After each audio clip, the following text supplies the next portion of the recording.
আগে জয় শ্রীরাম বলতো, মনে আছে? ঠেলায় না পড়লে বেড়াল গাছে ওঠে না। এখন বলছে জয় মা কালী, এখন বলছে জয় মা দুর্গা। আর আজকে আমার নাম দিয়ে লিখে রাখুন 21শে জুলাই 2025। আমি বলছি 26-এর পর জয় বাংলা বলাবো, না বলাতে পারলে আমাদের ক্ষমতা নেই। আরে এটাই তো তৃণমূল কংগ্রেসের জয়, এটাই তো বাংলার জয়। যে বাংলার মানুষকে ভাতে মারতে চেয়েছিলে, আজকে সেই বাংলার মানুষের পায়ে মাথা ঠুকে জয় মা কালী জয় মা দুর্গা বলতে হচ্ছে।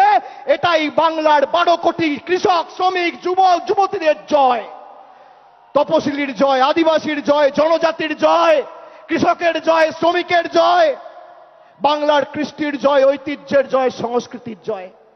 যে দুর্গাপুজোর কমিটিগুলোর পিছনে ইনকাম ট্যাক্স লাগিয়ে দুর্গা মণ্ডপগুলোকে অপমানিত করেছিলে, দুর্গাপুজো বন্ধ করতে চেয়েছিলে, আজকে সেই বাংলার মাটিতে দাঁড়িয়ে জয় শ্রীরামকে বর্জন করে জয় মা দুর্গা বলতে হচ্ছে।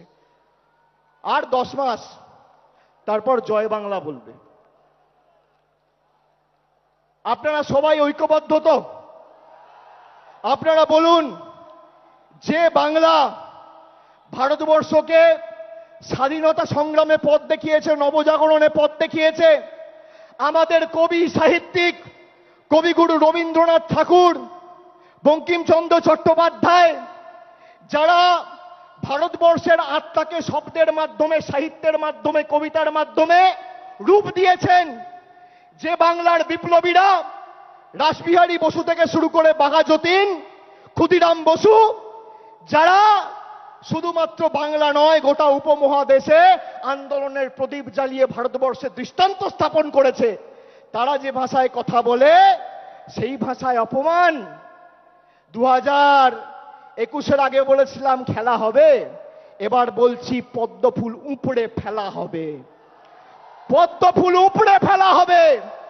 যে কজন আবর্জনা রয়েছে শপথ নিন, নিজের বুথে ফেরত গিয়ে মানুষকে বলতে হবে যে আমাদের টাকা পয়সা, রাস্তাঘাটের, জলের, আবাসের টাকা আটকে রাখা শুধু নয়, বাঙালিকে মাছ খাওয়া নিয়ে খালি ব্যঙ্গ বিদ্রুপ করা নয়, বাংলায় কথা বললে বিজেপির নেতা আসামের মুখ্যমন্ত্রী বলছে বাংলাদেশি।